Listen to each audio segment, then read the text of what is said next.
Jadi antum setelah membaca Al-Fatihah, seharusnya antum mencari surat-surat yang dibacakan sesuai dengan kebutuhan antum.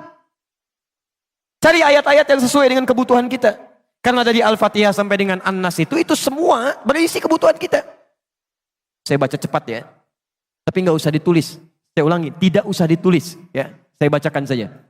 Misal, sebelum lahir, tadi kan ikhtiarnya Quran surah kedua Quran surah ketiga ayat 38 sampai 39. Keadaannya Quran surah 19 ayat kedua sampai dengan ayat ke-11-nya. Begitu dia mulai mengandung, bagaimana kandungannya supaya baik, Quran surah ke-7 ayat ke-189. Begitu dilahirkan, bagaimana supaya ASInya mengalir lancar, anaknya tumbuh menjadi anak yang saleh, Quran surah kedua ayat 233. Begitu usia 2 tahun ke atas, dia mulai belajar bagaimana supaya dekat dengan Allah, baik dengan orang tuanya, baik dengan tetangganya, Quran surah ke-31 ayat 13 sampai dengan ayat 19-nya. Kemudian dia mulai belajar supaya cepat menangkap pelajarannya, Quran surah 9 ayat 122. Supaya meningkat prestasinya, Quran surah 58 ayat yang ke-11. Kemudian dia mulai meningkat lagi pendidikannya, mulai mendapatkan teman-teman bergaul. Bagaimana supaya tidak bisa merubah keadaannya, supaya lebih dekat dengan Allah, tidak terjebak dalam pergaulan bebas, Quran surah ke-49 ayat ke-13-nya. Ada yang serius datang mau melamar, bagaimana menyikapinya, Quran surah ke-4 ayat yang ke-4. Terjadi pernikahan, Quran surah 30 ayat ke-21. Setelah menikah, bagaimana membagi tugasnya supaya tidak gelisah dalam pembagian tugas, tidak saling menyingkirkan satu dengan yang lainnya, Quran surah ke-4 ayat 34. Setelah dia menikah, suami mulai mencari nafkah. Bagaimana cara bekerjanya? Yang standar ada di Quran surah kedua ayat 168. Kalau mendapatkan ingin yang lebih mudah lagi, Quran surah kedua ayat 172. Kalau belum berangkat, rizkinya sudah menunggu dia, Quran surah 7 ayat ke-96-nya. Kemudian dalam bekerja ini tidak mudah. Istri harus merawat anaknya, merawat rumah tangga. Kadang-kadang anaknya sulit diatur, mengatakan pada perintah ibunya, mengatasinya Quran surah ke-17 ayat ke-23. Itu dua-duanya sama-sama capek. Jangan dikira yang pergi ke kantor saja. Ibu pun merawat anak juga kadang-kadang ada rasa lelah. Bagaimana mengatasinya? Kalau lelah-lelah sedikit, itu ada di Quran surah ke-26 ayat ke-80. Kalau sudah mulai menjadi penyakit, bahkan kata dokter nggak ada obatnya, bagi Allah nggak ada yang mustahil. Quran surah ke-21 ayat 83 sampai dengan 84. Kadang-kadang Anda yang bekerja, ada orang yang tidak suka dengan Anda. Ada yang usil, ingin menyingkirkan Anda, menyungkurkan Anda. Ada perlindungan dari Allah di Quran surah ke-17 ayat 79 sampai dengan 81. Kalau ada yang membuat diri Anda tersesat sampai mengatakan, ya Allah kenapa dia begini, ya Allah apa enggak ada solusinya? Selalu ada. Amalkan di Quran surah ke-21 ayat 87 sampai dengan ayat ke-88-nya. Sampai Anda beraktivitas lagi, mendapatkan kesenangan hidup, harta mulai melimpah, Masya Allah, rumah semakin luas, syukuri itu semua dengan mengamalkan tuntunan di Quran surah ke-14 ayat yang ke-7-nya. Tapi ketika datang ujian, tingkat ujian bisa macam-macam. Ada yang ringan, yang menengah, kemudian yang kuat, pelajari itu supaya siap menghadapinya. Di Quran surah kedua ayat 214. Solusinya di Quran surah ketiga ayat 142.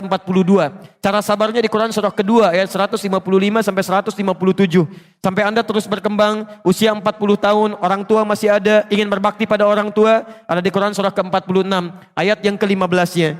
Sampai kemudian Anda semakin sepuh, mengatakan, ya Allah, apakah saya akan hidup untuk selamanya? Tidak. Satu saat kamu akan meninggal. Bagaimana cara meninggalnya ya Allah? Kamu akan kedatangan maut di Quran surah ketiga ayat 185. Maut itu datang lewat malaikat yang diutus. Quran surah 32 ayat yang ke-11. Bagaimana cara diambilnya ya Allah? Kalau kamu ingin tenang diambilnya, kerjakan amal soleh, maka kamu akan dipanggil dengan kalimat yang menenangkan. Ya ayyatuhan nafsul mutmainnah. Quran surah 89 ayat 27 sampai dengan ayat 30. Tapi kalau kamu banyak amal salah, tidak ada amal soleh, maka panggilannya akan sedikit menegangkan. Quran surah ke-8 ayat ke-50 sambil dipukulin malaikat. Ya Allah, saya telah mengalami malam pertama di alam dunia. Bagaimana malam pertama di alam kubur? Apakah menyenangkan atau ada persoalan? Kalau ingin senang, Quran surah ke-3 ayat 169 sampai 172.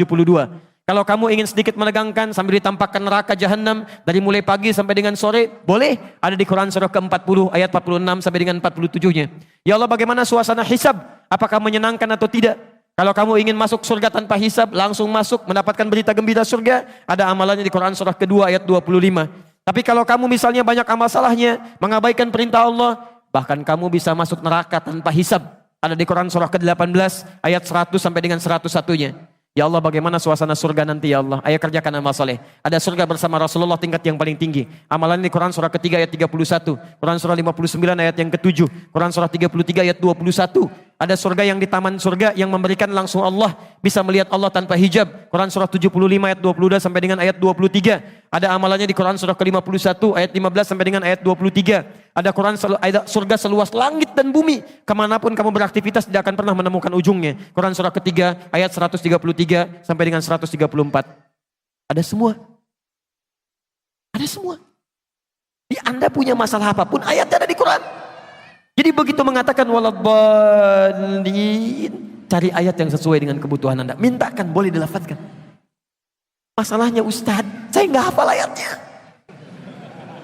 Jadi yang dibaca dari subuh sampai isya, An-Nas lagi, minal jinnati, dan dikabulkan oleh Allah. Mimpinya ketemu jin terus gitu kan.